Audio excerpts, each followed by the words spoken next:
Shalom, berjumpa kembali di dalam program DIK, Depth Insight Growth, bersama saya Pendeta Edward Taliwongso. Program ini menyajikan diskusi dan kajian mendalam mengenai tokoh, tema, ataupun narasi tertentu di dalam Alkitab. Kesempatan ini kita masih melanjutkan The Fruit of the Spirit series atau seri buah roh. Dan yang akan kita soroti pada kesempatan ini adalah buah roh kemurahan. Apa itu arti kemurahan? Dan bagaimana ciri-cirinya orang yang sementara mempraktikkan buah roh kemurahan? Apa keuntungannya kalau umat-umat Tuhan mempraktikkan buah roh kemurahan ini? Dan bagaimana saudara dan saya dapat memilikinya? Kita akan mencoba melihat bukti-bukti Alkitabiah yang akan menolong saudara dan saya untuk memahami buah roh kemurahan ini. Saya mengajak sahabat-sahabat di rumah untuk bergabung bersama dengan kami. Saudara yang menyaksikan tayangan ini, baik lewat Facebook atau YouTube, disilakan untuk menuliskan komentar yang positif seputar pembahasan yang kita angkat pada kesempatan ini. Dan untuk membahas pelajaran kita pada kesempatan ini, kami telah mengundang seorang narasumber. Narasumber kita adalah hamba Tuhan, Pendeta David Frede Abraham, Magister Teologi. Beliau telah mengikah dengan Ibu Maya Manopo dan keluarga hamba Tuhan ini diberkati dengan 3 orang anak, Valentino, Valerie, dan Vanessa Abraham. Beliau menamatkan pendidikan S1 di tahun 2003 dari Universitas Kelabat dan pendidikan S2-nya pada tahun 2023 dari universitas yang sama. Telah melayani sejak tahun 2003 sampai sekarang ini dan sekarang dipercayakan sebagai pendeta di wilayah Rerer. Dengan pengalaman hamba Tuhan dan juga latar belakang pendidikannya serta kecintaannya akan firman Tuhan akan sangat menolong kita untuk melihat dan berfokus pada topik yang sangat menarik ini. Mari kita sapa narasumber kita. Apa kabar Pendeta David Abraham? Baik, terima kasih Pendeta Edo. Terima kasih Pendeta untuk kebersamaan, boleh datang di studio dan melayani bersama dengan kami di Cornelius Media. Terima kasih sahabat-sahabat sekalian yang sudah bergabung bersama dengan kami sampai saat ini. Setelah yang satu ini, kita akan kembali bersama dengan narasumber kita, Pendeta David Abraham, tetap di program DIK, Depth Insight Growth. Diskusi dan kajian mendalam mengenai tokoh, tema, atau cerita tertentu di dalam Alkitab. Memberikan motivasi dan bimbingan untuk menggunakan metode yang tepat dalam membaca Alkitab. Selalu saksikan program Depth Insight Growth setiap hari Jumat pukul 19 waktu Indonesia Tengah di YouTube channel Cornelius Media, Bridge to the Truth. Kembali lagi bersama dengan kami di dalam program DIK, Depth Insight Growth, di mana kita mempelajari Alkitab secara mendalam untuk memperluas wawasan dan mengharapkan terjadi pertumbuhan kerohanian. Sahabat-sahabat di rumah, kita akan membaca kitab suci, tetapi sebelumnya, mari kita berdoa. Bapa di sorga, terpujilah Engkau Tuhan untuk kasih setiamu, Engkau jaga, pelihara, lindungkan kami sampai saat ini. Sekarang kami mau mempelajari firman-Mu. Biarlah urapan Roh Suci Tuhan boleh menjadi bagian kami, teristimewa hamba-Mu Pendeta David Abraham. Ia akan menuntun dalam pembelajaran pada kesempatan ini. Urapan Roh Suci Tuhan sangat kami butuhkan. Di dalam nama Yesus Kristus kami sudah berdoa dan mengucap syukur. Amin. Saya mengajak sahabat-sahabat di rumah untuk bergabung dengan pembacaan firman dan ayat Alkitab yang menjadi landasan diskusi kita diambil dari Roma pasal 2 ayatnya yang keempat. Roma pasal 2 ayatnya yang keempat mengatakan, "Maukah engkau menganggap sepi kekayaan kemurahannya, kesabarannya, dan kelapangan hatinya? Tidakkah engkau tahu bahwa maksud kemurahan Allah ialah menuntun engkau kepada pertobatan?" Demikianlah pembacaan kitab suci yang menjadi landasan atau dasar diskusi kita pada kesempatan ini. Dan mari langsung kita bertanya kepada narasumber kita, hamba Tuhan Pendeta David Abraham. Oke Pendeta, pada kesempatan ini kita berfokus kepada buah roh kemurahan. Nah untuk yang pertama, bisakah Pendeta berikan kepada kita arti, makna atau definisi dari kata kemurahan ditinjau dari berbagai bahasa? Silakan. Baik, terima kasih Pendeta. Satu sukacita ketika berada di tempat ini Definisi dari kata kemurahan menurut Kamus Besar Bahasa Indonesia, kata dasarnya murah dan artiannya adalah suka memberi, menolong, penyayang, pengasih, pemurah, dan juga kebaikan hati, berhubungan dengan hati seseorang. Menurut Norman Bartlett, kemurahan adalah luapan cinta yang spontan di dalam hati. Itu adalah roh yang lebih suka disakiti orang lain daripada menyakiti orang lain. Kalau kita lihat kata kindness dari bahasa Inggris yang diterjemahkan kemurahan dalam bahasa Indonesia, dari Akademis Word List, ada 3 definisi dari kemurahan. Yang pertama, kualitas untuk berhati baik dan penuh perhatian, serta manusiawi dan juga simpatik. Yang kedua, kindness artinya kecenderungan untuk bersifat baik dan pemaaf. Dan yang ketiga, kindness adalah suatu tindakan kebaikan atau perbuatan baik atau kemurahan hati.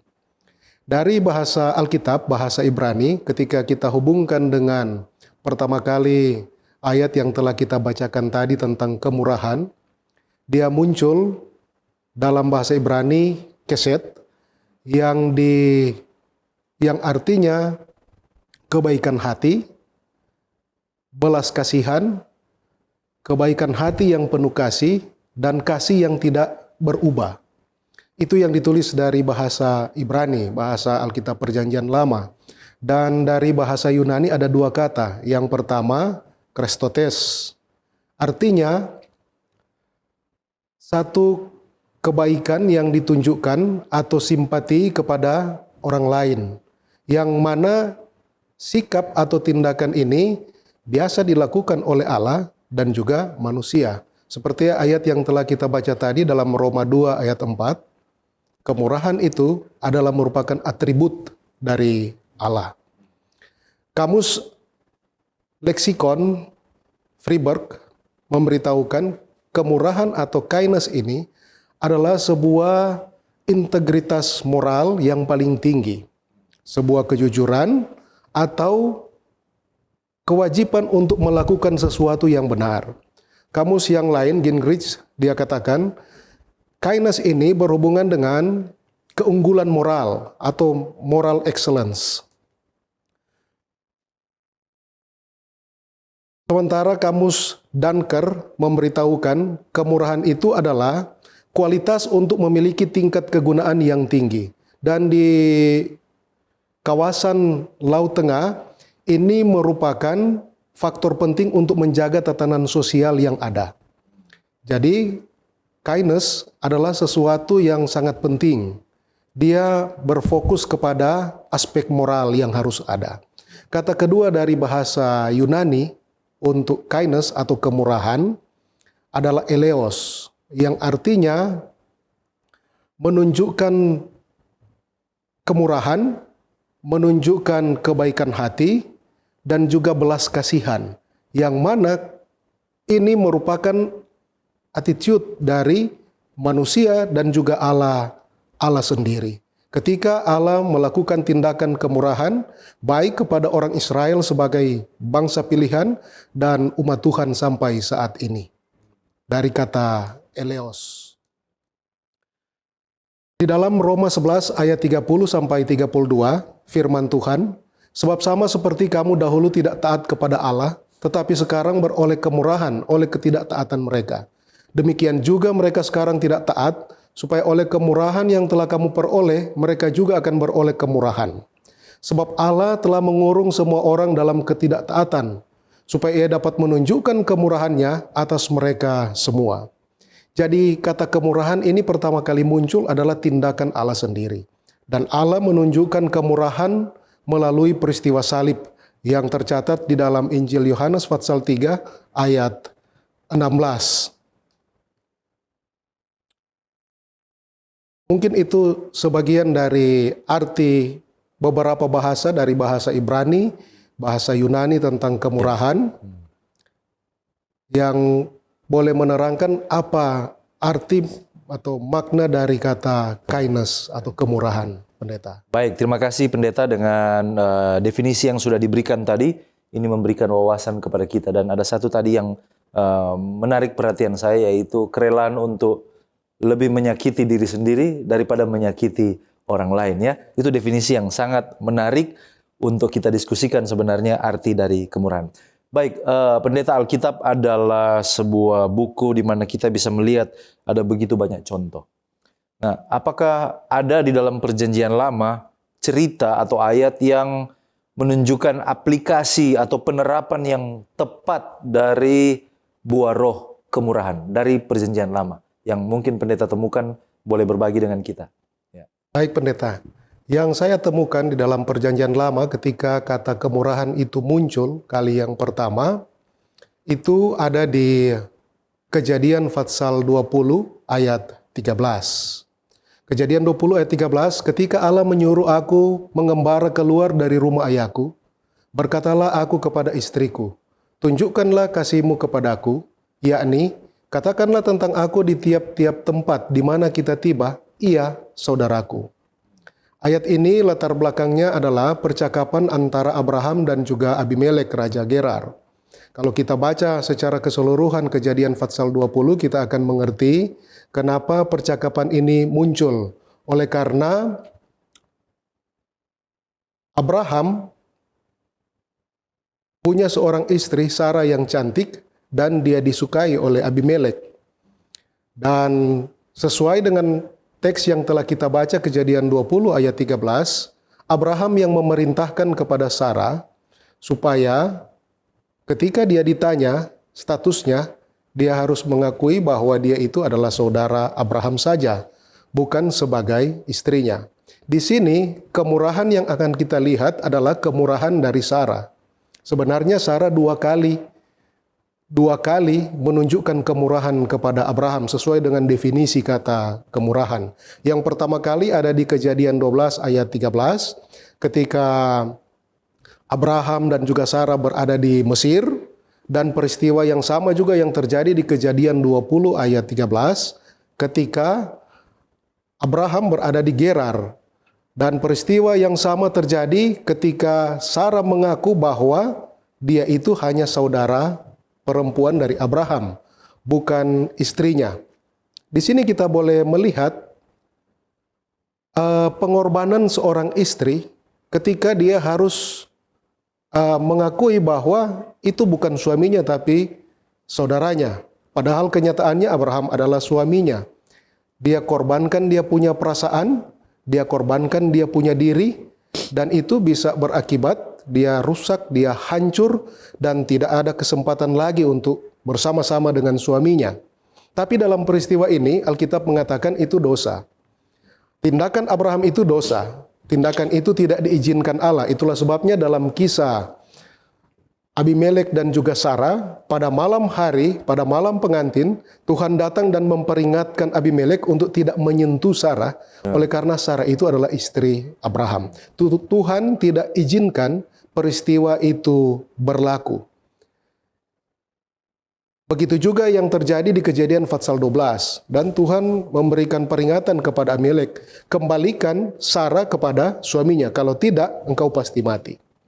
Dan terjadilah percakapan antara Abraham dan Abimelek. Abimelek berkata, apa maksudmu melakukan hal ini? Dan Abraham menerangkan, oleh karena rasa takutnya, maka dia menuntun Sarah untuk mengakui bahwa dia bukan suaminya. Ketika seorang istri harus melakukan hal ini, dia hancur. Oleh karena suaminya secara nyata dan faktanya boleh mengakui di hadapan umum bahwa dia bukan istrinya. Ya. Tindakan Sarah ini adalah tindakan yang menyakiti hati Sarah untuk kebaikan Abraham. Dan itulah gambaran kemurahan yang pertama dalam kisah Perjanjian Lama. Dan ada satu kisah lainnya juga di dalam Perjanjian Lama, di dalam 2 Samuel pasal 9 ayat 3 sampai 13. Cerita tentang Daud dan juga Mefiboset yang cacat kakinya. Ya. Sesudah Daud dia kokoh di kerajaannya menggantikan Saul, Sudah tertata bagus dia punya pemerintahan. Yang dilakukan Daud di 2 Samuel pasal 9, dia mau mencari keturunan dari Jonathan yang mana dia boleh tunjukkan kemurahan. Dan pada akhirnya dia temukan Mefiboset, tapi masalahnya Mefiboset cacat kakinya. Apa artinya bagi Daud?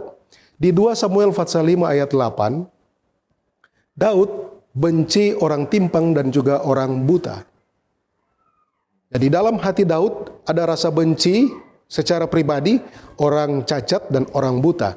Tapi untuk menunjukkan kemurahan kepada Mefiboset atau keturunan Jonathan, maka dia singkirkan rasa benci di hatinya, dan Mefiboset yang cacat makan bersama dengan Daud di meja raja, dan ini merupakan contoh kemurahan ketika dia harus membuang kepentingan diri, rasa bencinya terhadap sesuatu, dan dia berkorban total.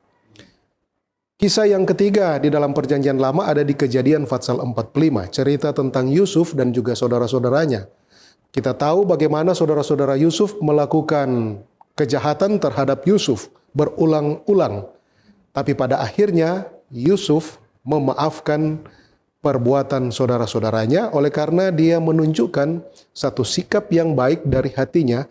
Dia rindu untuk melakukan kebaikan kepada, tindakan kebaikan kepada saudara-saudaranya. Mungkin itu 3 kisah yang bisa menggambarkan tindakan kemurahan yang sebenarnya. Ya, terima kasih pendeta. Sudah semakin menekankan ya, sesuai dengan yang saya katakan tadi, itulah definisi dari sekian banyak definisi yang pendeta sampaikan.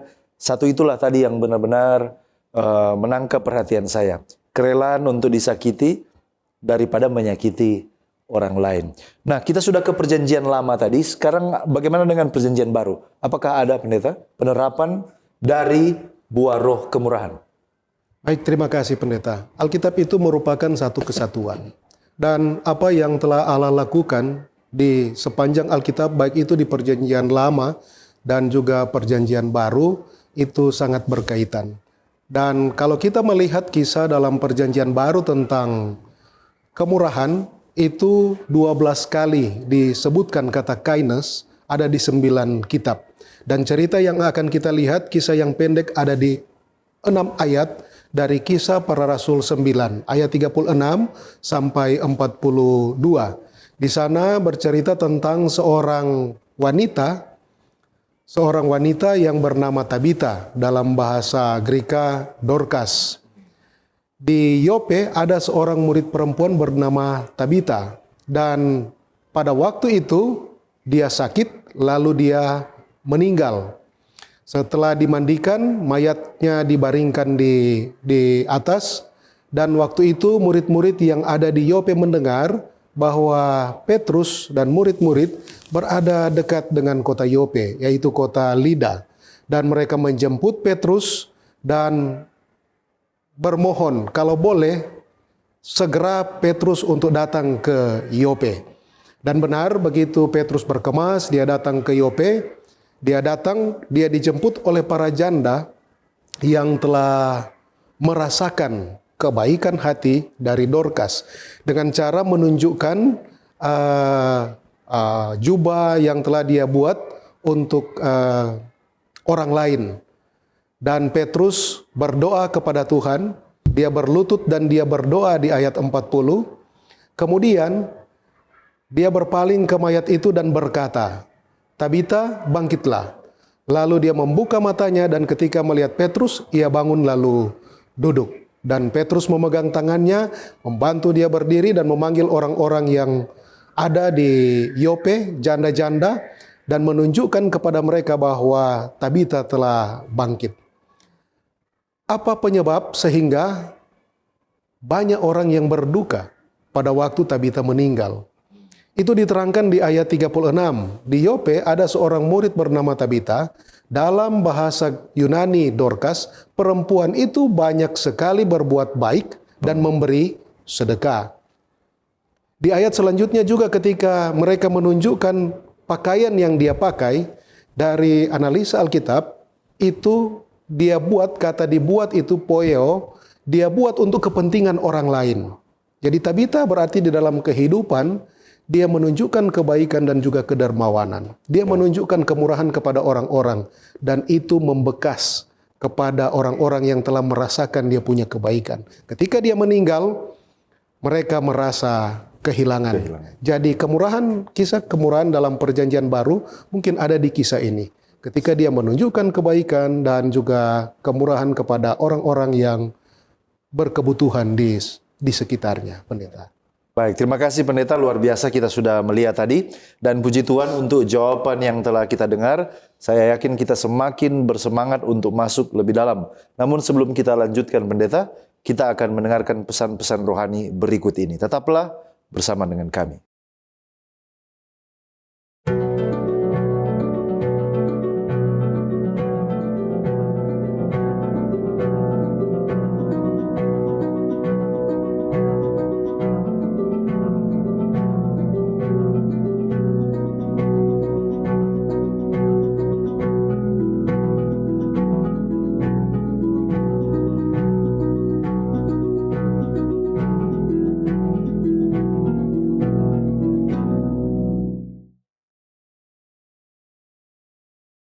Masih di program DIK, Depth Insight Growth, dan bagi sahabat-sahabat yang baru bergabung, topik yang kita angkat pada kesempatan ini adalah buah roh kemurahan. Dan tadi narasumber kita, hamba Tuhan Pendeta David Abraham, telah menguraikan definisi dari kemurahan dari berbagai bahasa, lalu kemudian kita sudah melihat contoh kisah di Perjanjian Lama dan juga Perjanjian Baru tentang aplikasi yang benar dari kemurahan. Mari kita lanjutkan bersama dengan narasumber kita. Pendeta, sekarang kita berfokus kepada Kristus. Apakah Yesus semasa hidupnya, baik itu lewat ajarannya ataupun khotbahnya, atau mungkin juga tindakannya, perbuatannya, yang boleh menjadi sebuah teladan tentang apa artinya memiliki kemurahan? Bagaimana pendeta melihat hal ini? Baik pendeta, ajaran dan ucapan Yesus untuk kata kemurahan itu ada di khotbah Yesus di atas bukit yang terdapat di Matius 5 sampai Matius pasal 7. Matius 5 ayat 7, firman Tuhan, "Berbahagialah orang yang murah hatinya, karena mereka akan beroleh kemurahan."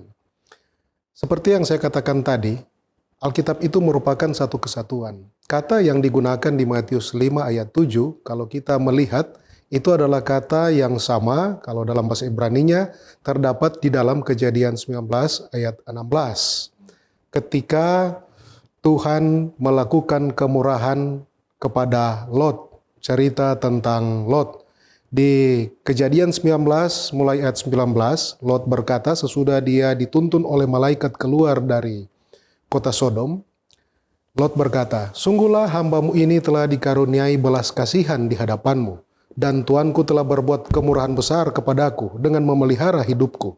Tetapi jika aku harus lari ke pegunungan, pastilah aku akan tersusul oleh bencana itu, sehingga matilah aku. Sesungguhnya kota di sana cukup dekat."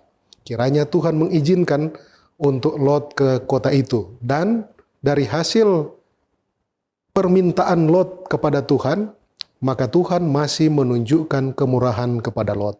Kita tahu bersama kisah kota Sodom dan Gomora. Itu ada percakapan sebelum dimusnahkan, ada percakapan antara Tuhan dengan Abraham. Dan kenyataannya tidak ada 10 orang benar di kota Sodom. Maka kota Sodom harus dimusnahkan. Tapi Lot yang merupakan penghuni kota Sodom diberi kemurahan untuk keluar hidup-hidup dan juga diberi kemurahan untuk ada penawaran. Tidak perlu harus lari jauh, tapi akan pergi ke satu kota yang sebenarnya kalau dari Fatsal ini kita lihat, kota itu juga akan dimusnahkan. Tapi atas permintaan Lot, maka kota itu tidak dimusnahkan. Di sini Tuhan menunjukkan kemurahan kepada Lot yang merupakan ajaran dan pembuktian ucapan dari firman Tuhan. Kalau perbuatan dan tindakan Yesus di dalam pelayanan selama dia ada di atas dunia ini banyak sekali. Tapi yang paling penting adalah ketika Yesus harus mati di kayu salib. Saya pikir itu merupakan demonstrasi kemurahan Allah terhadap semua ciptaan, demonstrasi yang terbesar yang pernah Tuhan tunjukkan. Manusia yang berdosa, dan untuk menyelamatkan manusia yang berdosa, Yesus sendiri yang harus mati di kayu salib. Supaya tuntutan hukum upah dosa adalah maut dalam Roma 6 ayat 23 dan juga Yesaya 18 ayat 20 boleh terpenuhi. Demi kebaikan dan demi keselamatan manusia, maka Yesus bertindak untuk mati di kayu salib. Saya pikir ini merupakan perbuatan dan tindakan kemurahan yang paling besar yang pernah Allah lakukan bagi manusia. Baik. Terima kasih pendeta sudah membuka mata kita tentang bagaimana Yesus mengucapkan, mengajarkan, dan juga mempraktekkan tindakan kemurahan. Nah, pertanyaan selanjutnya, apakah ada cara atau bagaimana kita melihat bahwa saya atau mungkin orang lain sementara mempraktekkan buah roh kemurahan ini? Bagaimana pendeta melihat pertanyaan ini? Baik, terima kasih pendeta. Sebagai manusia kita memiliki keterbatasan. Kemurahan itu muncul dari inner being, dari hati. Dari hati. Tapi kita bisa melihat hasil dari kemurahan itu. Karena satu tokoh juga mengatakan bahwa kemurahan itu merupakan buah yang kelihatan. Dari antara buah-buah yang ada, kemurahan itu salah satu dari buah yang kelihatan. Mungkin kita bisa lihat dari pandangan kita sebagai manusia yang terbatas, ciri orang yang mempraktikkan kemurahan. Dari yang telah kita bahas tadi, saya bisa sedikit menyimpulkan bahwa ciri orang yang mempraktikkan kemurahan adalah pertama, dia boleh berkorban segalanya untuk kepentingan orang lain. Yang kedua, dia berkorban perasaan, rela berkorban perasaan karena tindakannya untuk orang lain dan memberikan segala sesuatu yang dipunyai untuk kebaikan orang lain. Dan yang ketiga, ciri orang yang berkemurahan, dia bersedia memaafkan orang lain dan menunjukkan kesabaran dalam situasi apapun. Yang keempat, dia mengutamakan perdamaian dan juga rekonsiliasi hubungan dengan sesamanya manusia. Dan pasti menurut Galatia pasal 5, ciri orang yang berkemurahan, dia telah meninggalkan keinginan dunia. Baik, luar biasa 5 ciri yang pendeta sudah bagikan tadi tentang orang-orang yang sementara mempraktikkan buah roh kemurahan. Nah, kalau kita bicara tentang manfaat dari kebajikan ini untuk kita secara pribadi dan juga tentu saja berpengaruh kepada hubungan kita dengan orang lain dan yang terutama hubungan kita bersama dengan Tuhan. Bagaimana pendeta melihat manfaat dari memiliki sifat berkemurahan untuk saya pribadi, orang lain, dan juga hubungan kita dengan Tuhan? Baik pendeta, saya pikir Tuhan memberikan perintah untuk kita lakukan tentu punya manfaat bagi kita, bukan cuma untuk orang lain.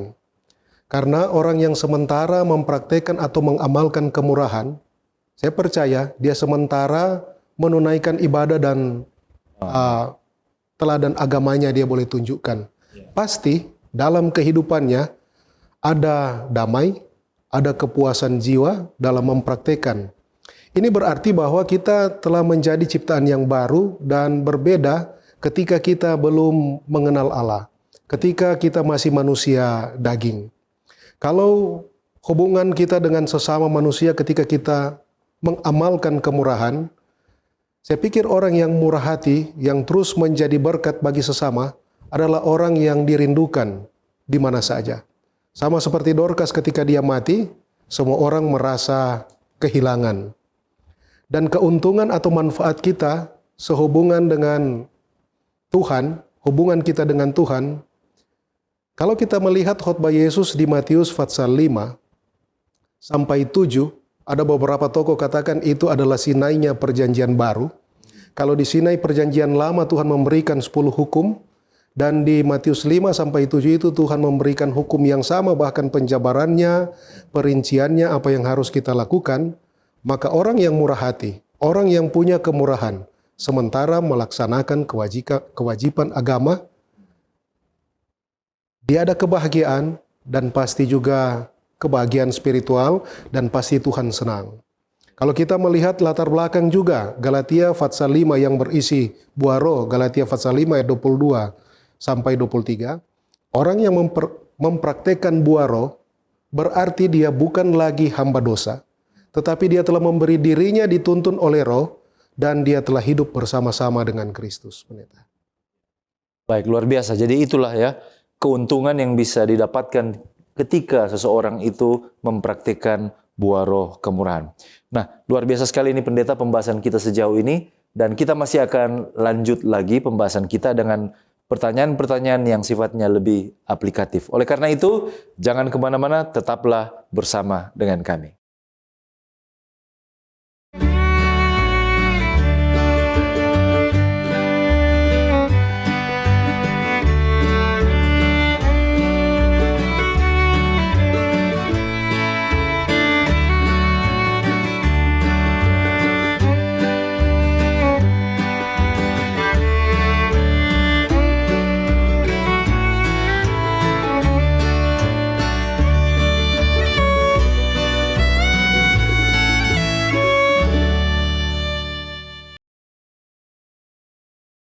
Kembali lagi kita melanjutkan diskusi kita di program DIG, Depth Insight Growth, dan kita sementara berfokus kepada buah roh kemurahan. Kita kembali kepada narasumber kita, Pendeta David Abraham. Pendeta, setelah mempelajari tentang kemurahan ini dan berbagai manfaatnya, berkat-berkat yang akan kita terima, kira-kira pertanyaan selanjutnya adalah hal-hal apa yang harus mulai saya lakukan supaya saya bisa memiliki buah roh kemurahan ini. Bagaimana pendeta melihat pertanyaan ini? Baik pendeta, Alkitab mengajarkan di dalam Yohanes pasal 15, supaya kita boleh berbuah, maka kita harus tinggal di dalam Yesus.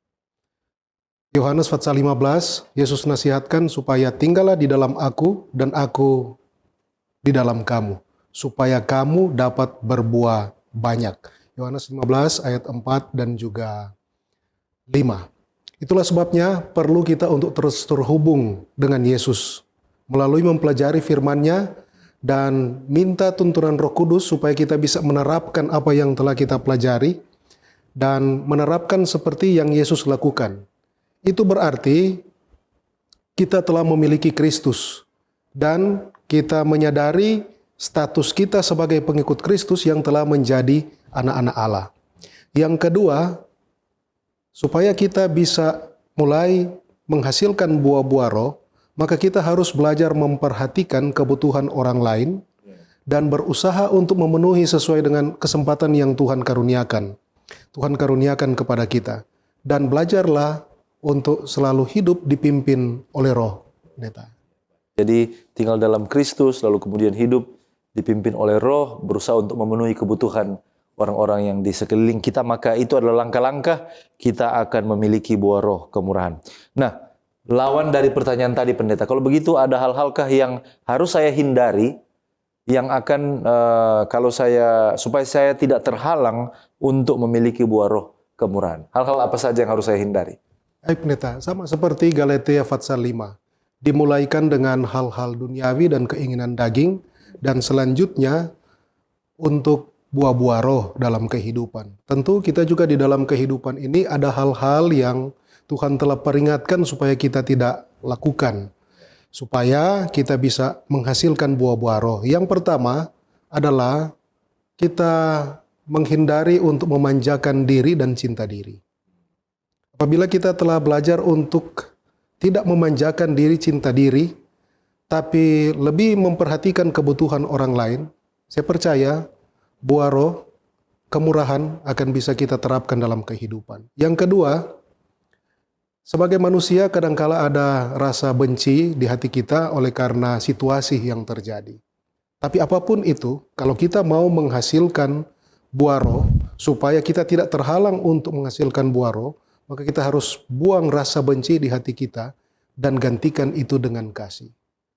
Yang ketiga, tentu seperti informasi di Galatia pasal 5, kita juga harus menghindari keinginan daging dengan segala hawa nafsunya.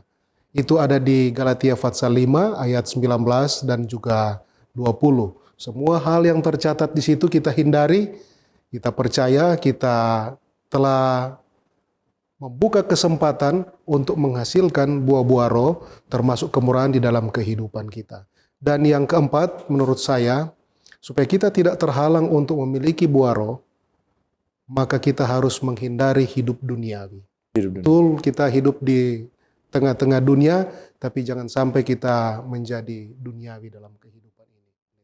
Baik, terima kasih. Luar biasa statement dan juga langkah-langkah yang sudah pendeta usulkan tadi tentang bagaimana supaya kita tidak terhalang untuk menikmati dan menghidupkan buah roh kemurahan. Kita sudah tiba hampir di penghujung daripada diskusi kita, pendeta. Apakah ada kutipan menarik yang merupakan nasihat atau juga amaran sehubungan dengan buah roh kemurahan yang bisa pendeta bagikan dari tulisan yang diinspirasikan? Bagaimana, pendeta? Baik, terima kasih. Ada dua buku yang saya tertarik untuk buah roh ini. Yang pertama, buku Pelayan Injil halaman 308, paragraf keempat. Dia bilang, buah-buah roh akan kelihatan dalam kehidupan. Buku selanjutnya, Kebahagiaan Sejati, halaman 53, paragraf keempat. Saya akan bacakan, orang-orang yang telah menjadi ciptaan baru di dalam Kristus Yesus akan membuahkan buah-buah roh, kasih, sukacita, damai, sabar, kemurahan, kebaikan, setia, lemah lembut, dan dapat mengendalikan diri.